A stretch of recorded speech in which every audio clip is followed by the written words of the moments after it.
the Philippines, and how does it affect the economy?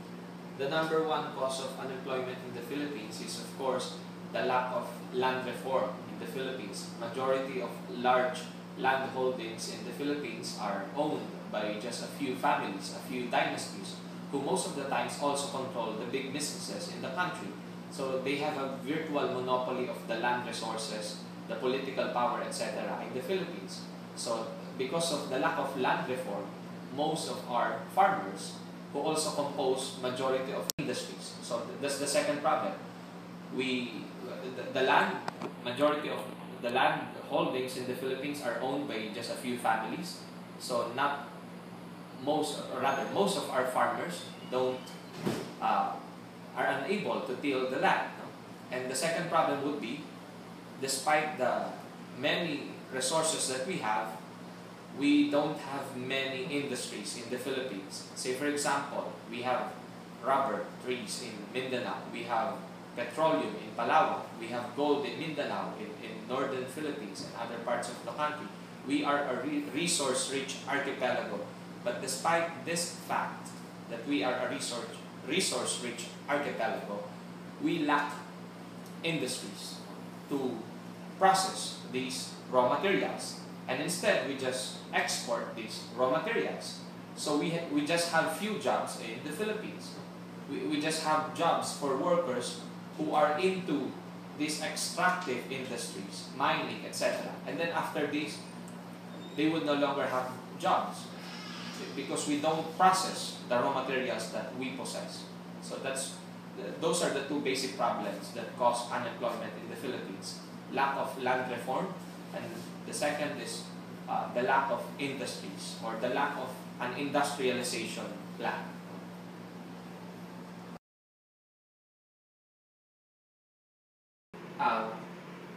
I would like to start with demand. This is highly affected by unemployment. The more people, if more people will get unemployed, the purchasing power of the ordinary people would decrease, and that means that instantly the overall demand would also decrease. Because if people are unemployed, they will not have the cash to spend. So that's one of the main problems. With regard to labor, this is very good to capitalists because of the high unemployment rate. They can compel the workers who are still willing to work to accept lower wages, because there are a lot of people who are unemployed. So that means that there is lesser demand for the labor force, but there's little work to be done. So that means that the workers will be compelled to accept lower wages, as what is happening in the Philippines today. Many workers in the service sector, in the industrial sector, and even in the agricultural sector actually receive salaries or wages lower than the minimum wage. So those are the impact of unemployment, demand, and the labor sector. Yes, instantly. If income gaps would be bridged or will be decreased, that means that instantly more people would be lifted out of poverty. More people would become middle class or rich. And if people have income, have disposable income, instantly the overall demand would increase, because people would consume and consume if they will have cash. And some people would also learn how to become entrepreneurs or businessmen themselves, and that means that there would be more jobs available, because even the common folks would start investing on themselves, investing on small businesses or micro businesses. So that means that if you reduce income inequality, especially if it's a positive reduction, and that means that you reduce income inequality in such a way that the poorer citizens become middle class and rich citizens, and not the other way around. Because it can also happen in some societies, income disparity is decreased, but the problem is the richer becomes poor or middle class. So there's deterioration. So when I speak about the reduction of income disparity, I talk about the positive side of income disparity, in which the poorer people would all of a sudden become middle class or rich citizens. And that is good for the economy. So what you're trying to say is that when income disparities are reduced, more citizens are given equal opportunities to become richer or Become middle class, yeah. richer.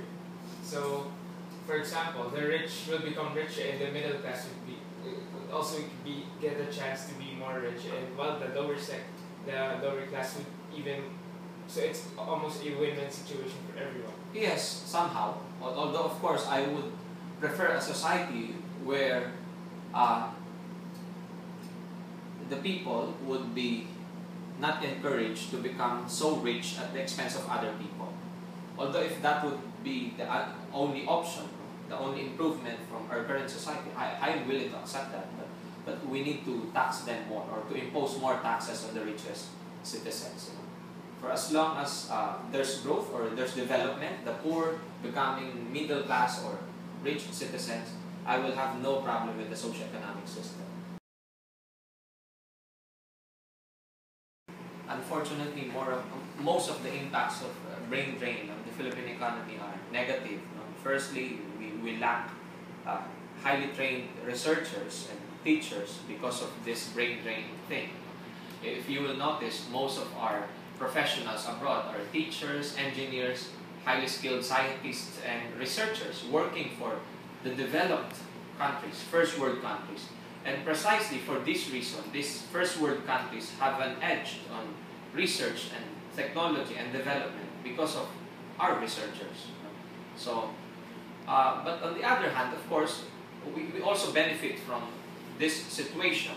Some of these people who are behind the brain drain are actually contributing to the remittances, the dollar remittances that the OFWs are sending to the Philippines. But in the long run, of course, this is also problematic because we are overly dependent on the overseas Filipino workers' remittances.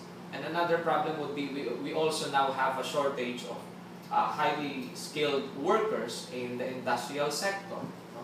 It's because most of our workers in the industrial sector, especially those who are highly trained, factory workers, mechanics, etc., are seeking job opportunities abroad, where of course the pastures are greener. So that means that we now lack the capability to industrialize the Philippines. Despite the fact that we can have an industrialization plan or a plan to build industries in the Philippines, we now lack enough citizens who can be useful in implementing this plan, because our highly skilled citizens are most of the times seeking job opportunities abroad. So, what do you think is what can we do, or what can the government do in order to prevent the brain drain to become even more worse? Well, firstly, you should increase the overall wage and salary rates in the Philippines. But of course, the capitalists would disagree. But there are evidences that the higher the wages in a country, the more productive the workers get in that particular country. So I guess it's the first thing that we should do in order to discourage our citizens to go abroad. Because that's the only reason why they go abroad. It's because of the higher salaries there. So that's the main solution to that problem. We must give incentive to these people by giving them higher wages and salaries. And I think it's possible. It's only that the government is afraid of the big businessmen who own the businesses. We only have to decrease the profits of the big businessmen. That's the only impact of the incentives that I'm talking about, or increasing the overall wage rate or salary rate in the Philippines.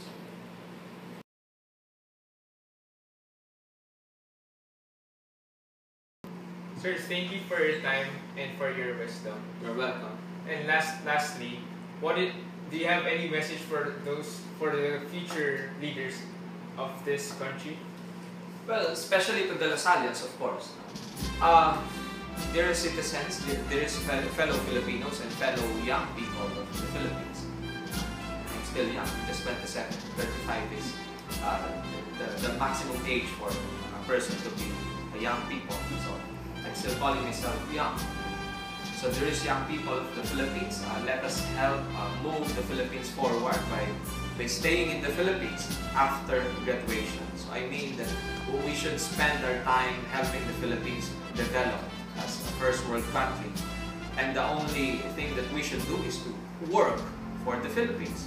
But of course, some of us will be unable to find jobs in the Philippines. So we can start looking for job opportunities abroad. There's no problem with that. But for as long as you should only stay there for a certain number of years. You should return to the Philippines to give back, to share the wealth that you have acquired abroad, and to share the skills that you have acquired abroad, so that the Philippines would become better, no? By you contributing something to the Philippines. That's it.